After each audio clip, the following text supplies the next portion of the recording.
A Matter of Luck.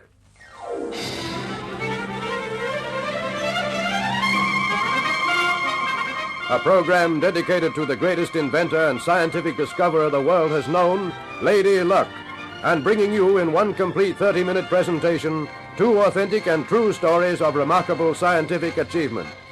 Tonight we tell you of Francis Pettit Smith and Charles Martin Hall, and how each became famous through A Matter of Luck.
Francis Pettit Smith and A Matter of Luck.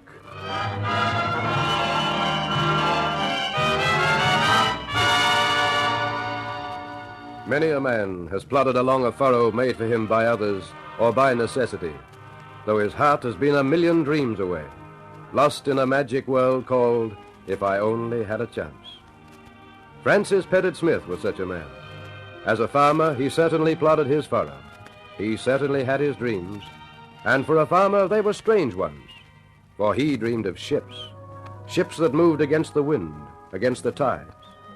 Though he knew that in that year of 1835, ships did move against wind and tide by means of great paddles turned by steam engines, his dreams were of a means of propulsion which would do away entirely with the dangerous, fragile, and inefficient paddles and give to a ship a silent, concealed, and almost secret way upon the water.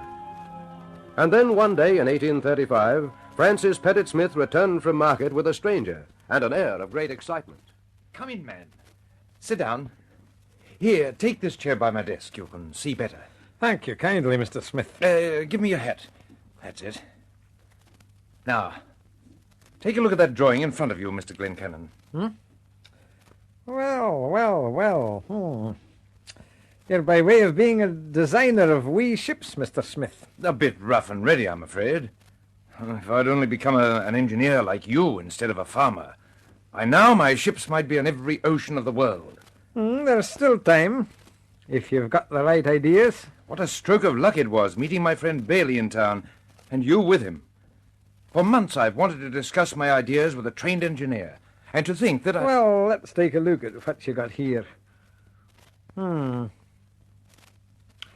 Mr. Smith, what's this you got? No paddles in your design. And what's this corkscrew affair you've got sticking out at the back? That's it. That's the whole idea, don't you see?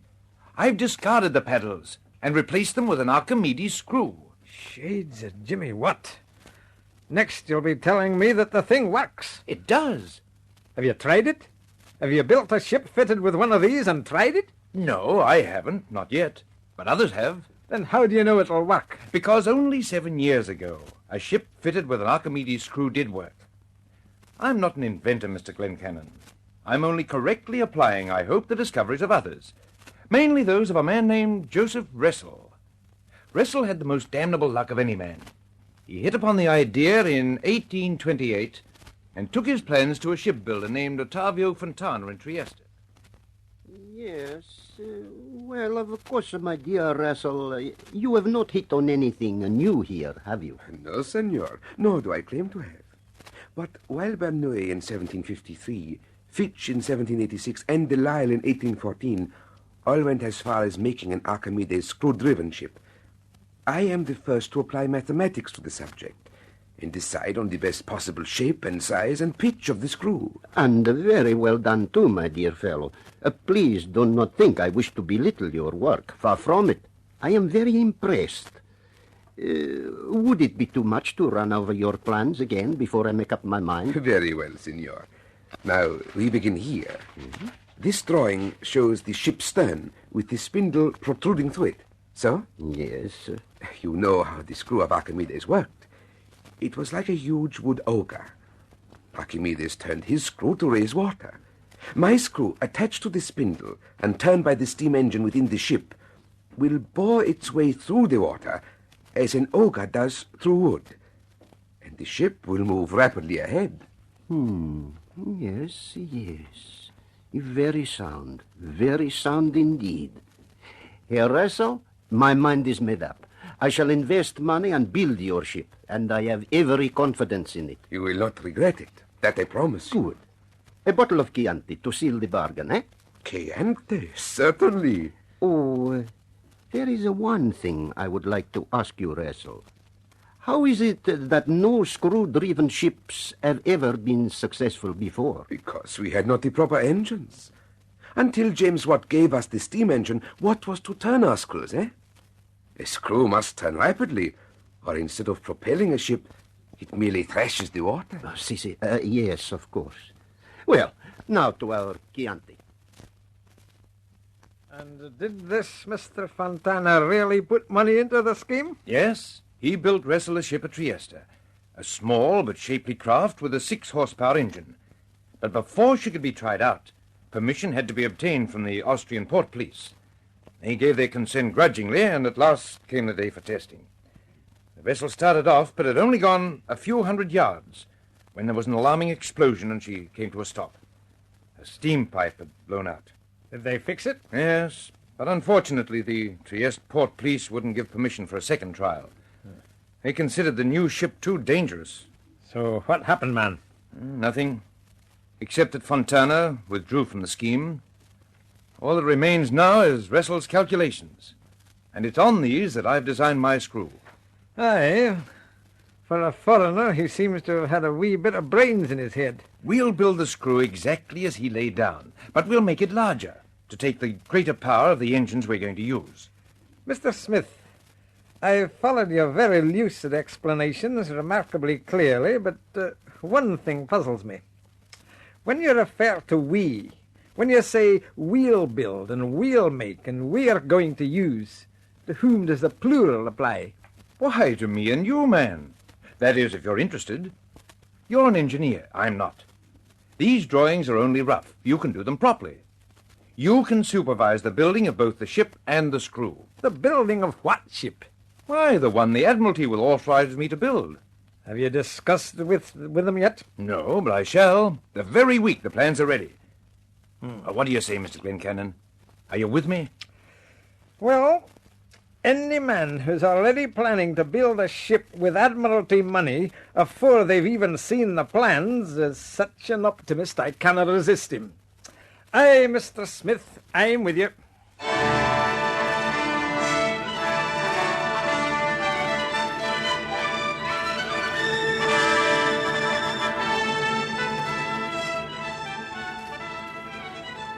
For once, the Admiralty showed immediate interest and authorized Francis Pettit Smith to build the ship.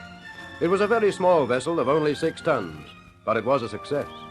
The Admiralty's report was so favorable that Smith was able to form a company having sufficient capital to build a ship of 237 tons fitted with new and powerful engines. The great day of the new ship's trial drew near, the day that was to go down in the history of ships purely through a matter of luck. The Archimedes was ready at Portsmouth with Pettit Smith and a party of naval officers aboard. The day was fine and calm, and Glencannon, the engineer, was confident that his engines would perform faultlessly. Well, Mr. Smith, the weather's holding for you. Yes, indeed, sir. You can start as soon as you like. Now, be clear on one thing, Mr. Smith. If your ship can do 5 knots, then we'll take her over and give you a contract for others.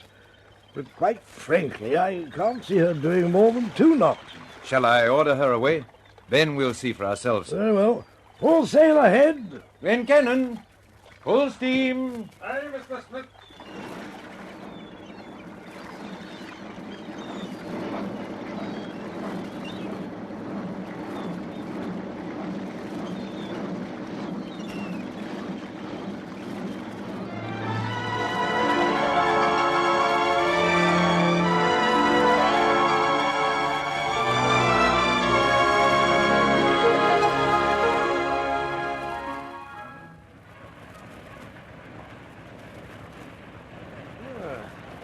I must congratulate you, Mr. Smith. Your ship handles very well. Very well indeed. What's our speed? 5 knots, sir. Well, you've exceeded our expectations by a handsome margin. Well done, sir. Hey, what's going on? What the devil's that? Mr. Smith, I'll have to shut the engine down.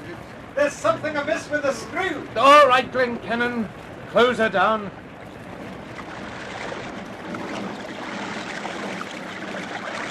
So your screw has broken down, eh? Well, maybe we were satisfied too soon.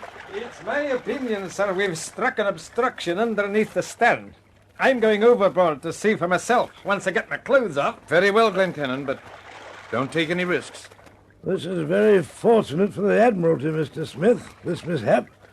We'd quite overlooked the possibility of damage to the screw. Yes, it may be fortunate for you, sir, but it's a bitter blow to me. Once I don't get stuck under the ship, sir. All right, Glencannon. Here I go. I get the fellow swims like a fish, doesn't he? Mr. Smith, sir. A log of wood or something has sucked into the screw and has broken more than half of it off. Well, that's the end of our test. The end of our interest in screws, Mr. Smith. Well, I suppose we'd better signal for help. Well, it's just as I've always said. Can't beat a bit of sail and a good stiff breeze from the southwest.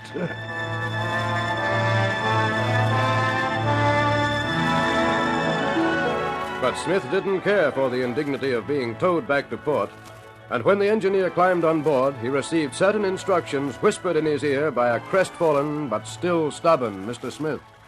Listen, Glencannon. I'm not going to be towed back to Portsmouth if I can help it. Start the engine. A little bit of screw that's left may just get us back with our dignity. Aye, it might, but I doubt it. Still, I'll go and try.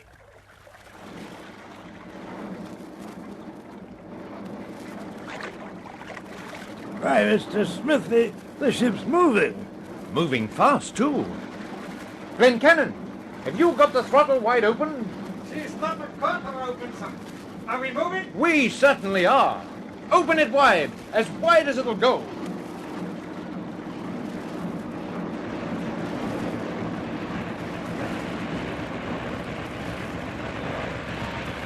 Why, this is amazing. We must be doing 10 knots or more.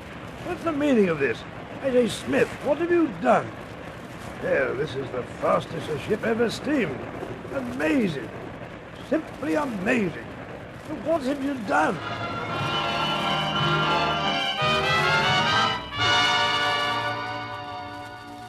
The mystery was soon recognized for what it was, an amazing stroke of luck. Gressel and his predecessors had all been on the wrong track. A ship cannot be propelled efficiently by an Archimedes screw.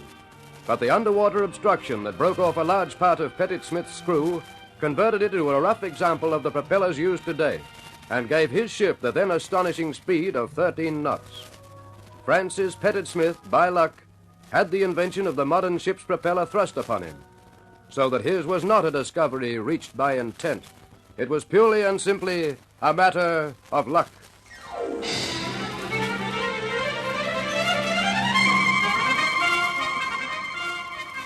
In just 1 minute, we shall hear another fascinating true story, that of Charles Martin Hall. In the meantime, we pause to hear this.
Back now to our narrator and cast for the second unusual story in our presentation, A Matter of Luck.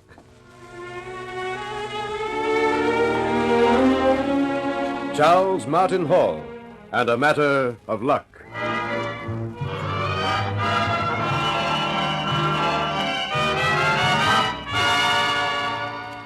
From the dim days of the Stone Age to our modern streamlined world, mankind has been concerned with the problem of putting its metals to work. And historians tell us that the extent to which a people used metals was, in olden times, a measure of their civilization. However true this may be, no metal has a more interesting story than aluminium. And in the gaining of it from the crude ores of the earth, Lady Luck played the dominant part.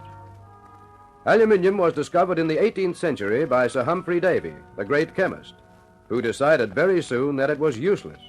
For although, in combination with other elements, it forms 1/13 of the Earth's land surface, the 18th century knew of no way to obtain it in its pure state. Yes, for very many years it seemed as if Sir Humphrey Davy was right.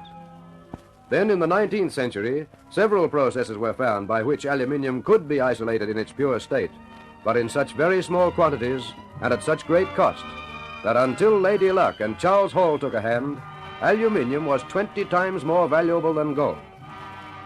Hall was a student at Oberlin College in Wyo in 1885, when his interest was first aroused in aluminium. Professor, could I have a word with you? Why, certainly, Hall. What is it? It's about this lecture you've just given us on aluminium, sir. It seems a pity that there isn't a process for extracting it in commercial quantities. Why do you say that? Well, sir, in the first place, it's so plentiful. When you think that next to oxygen that we breathe, and silicon, aluminium is the most plentiful substance on Earth, it's a pity that it has to cost so much to get hold of a scrap. I suppose so. Yes, I suppose so. Then it's so very light. It's lighter than some woods, and it doesn't rust like iron, and it's harder than copper. Why, sir, there must be a million uses for such a metal. Possibly, my boy, possibly. But you will have to excuse me. Anything further I can let you know, just come to me. Old hypocrite. Never gets his nose out of books. Hasn't any more interest in aluminium than my Aunt Ethel.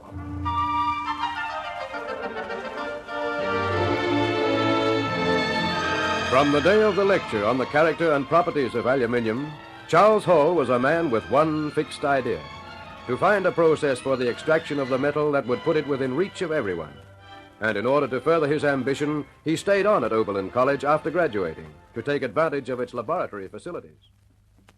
Hi, Charlie. Listen, are you going to the University Ball tomorrow night? Well, as a matter of fact, I don't think I can manage it, Pete. Why not? Well, you know how it is. I don't like going to these parties without the proper clothes, and I feel so shabby. You'll never make enough money for anything while you sit around in the college laboratory trying to make aluminium. Well, I'm not trying to make it. You can't make something that exists already. I'm merely trying to isolate it cheaply. Well, how you going? You making any progress? No, absolutely none. I thought so. Now, you listen to me, Charlie. I can get you a good job in my father's office, short hours and good pay. What about it? No thanks, Pete. It's very good of you, but, well, I'm going to stick it out at the college. But heck, boy, life's passing you by while you hide in the laboratory. I'll catch up. Well, just as you say. But remember, I've only been at work 4 months. And look, a brand new Prince Albert by a New York tailor. And you can't even go to the prom because you don't have anything to wear. Oh, well, that's the way it goes. You work and I'll make money. So long, Charlie. And good luck with the aluminium. So long, Pete. But if I find what I'm after, I'll finish up with more money than the rest of you at Oberlin put together.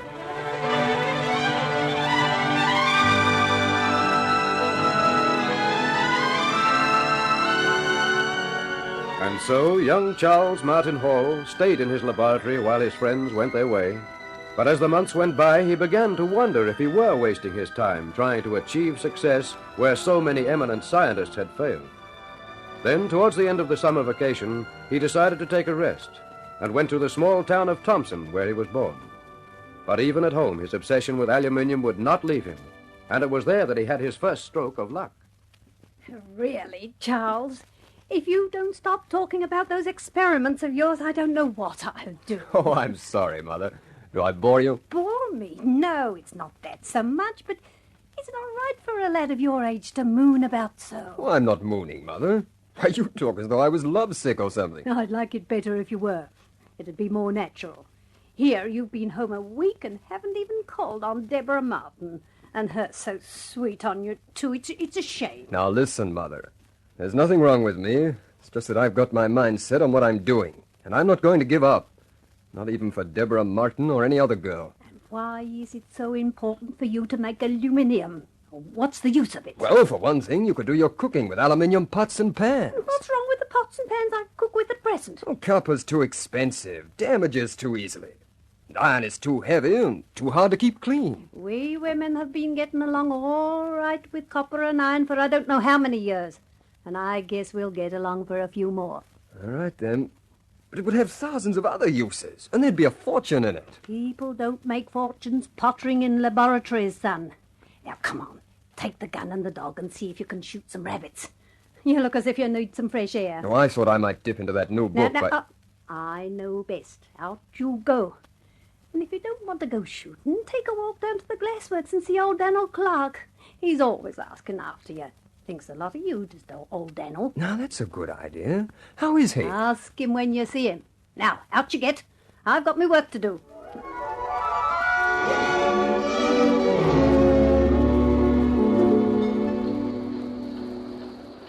Hey there, Daniel.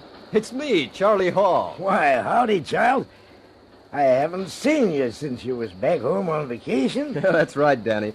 I'm sorry I haven't been to see you before, but I've been busy. You still studying, son? What are you on to now? I'm trying to find a way to make cheap aluminium. Still, you don't want to hear about that.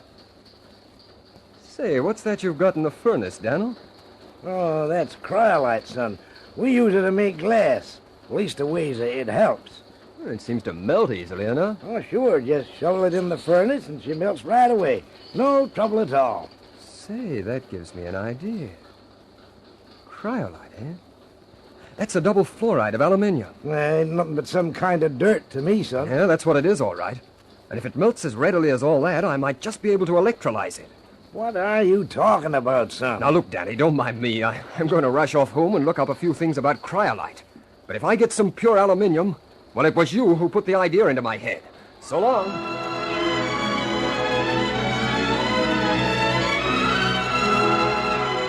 Back once more at Oberlin College, Hall started a new series of experiments with cryolite, aided by a student named Brady. One day, he took some cryolite and melted it in a crucible. Now, see here, Brady. This is what we do. We take the aluminium earth. Well, what have we this time, by the way? Bauxite. Best I could get. Oh, that's all right. We'll drop some in the hot cryolite and see if it dissolves. Right? Right. You better stand back. It might fizz. Here we go. It tastes all right. What's more, it dissolved like salt in boiling water. Now, we'll just try electrolyzing it. You still on that electrolysis? Every other scientist who was ever experimenting with aluminium gave it up long ago. Well, I'm going to try just once more. Now, will you connect up the wires? I'll fix the crucible. All right. But I still think you're wasting your time. Now we'll see. At least I'm trying something new. You've got to admit that. Well, the current's been on half an hour. How long do you want to leave it? I guess half an hour is long enough. Switch off.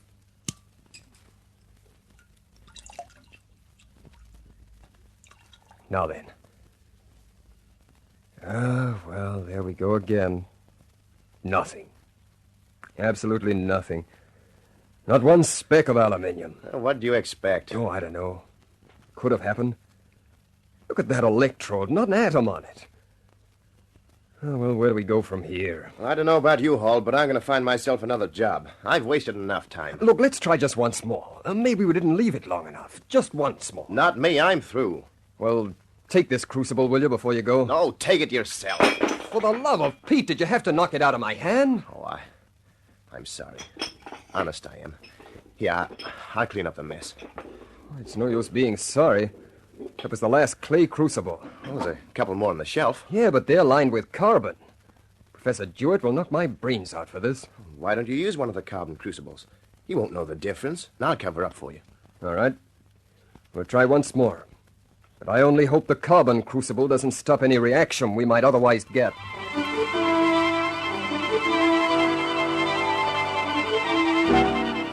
Using the carbon-lined crucible, Hall repeated his experiment, first melting the cryolite, then dissolving his aluminium ore in it. Soon the electrodes were ready and the current switched on. Say, Brady, look, there's something happening here. Look at this, it's getting hotter. Well, for the love of Pete, it's working. Switch off. I'm going to have a look at the electrodes. Well, what do you know about that? You've done it at last. Look! Globules of aluminium. Look at 'em, Brady, little bits of aluminium. Why, I found it. I found it!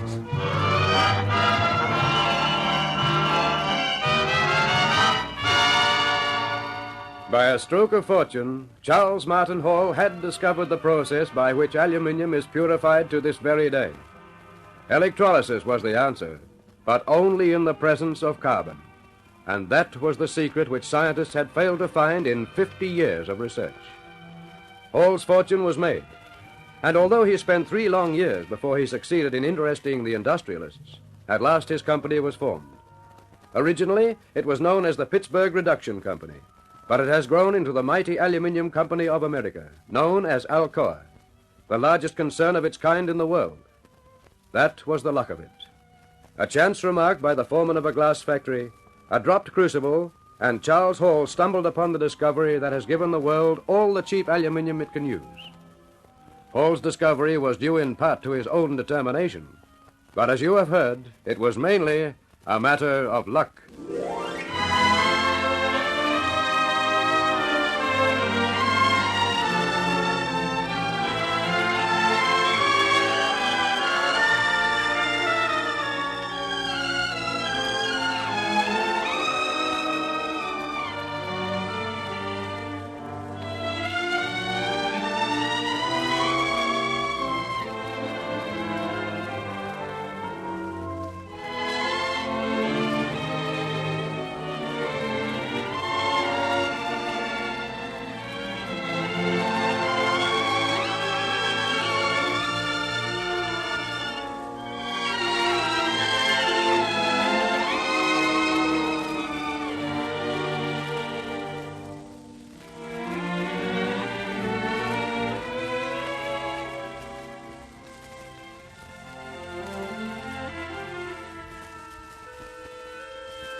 The 2 authentic stories of the discovery of the screw propeller and the isolation of pure aluminium were dramatized by Lindsay Hardy from factual research material and were directed by Donovan Joyce.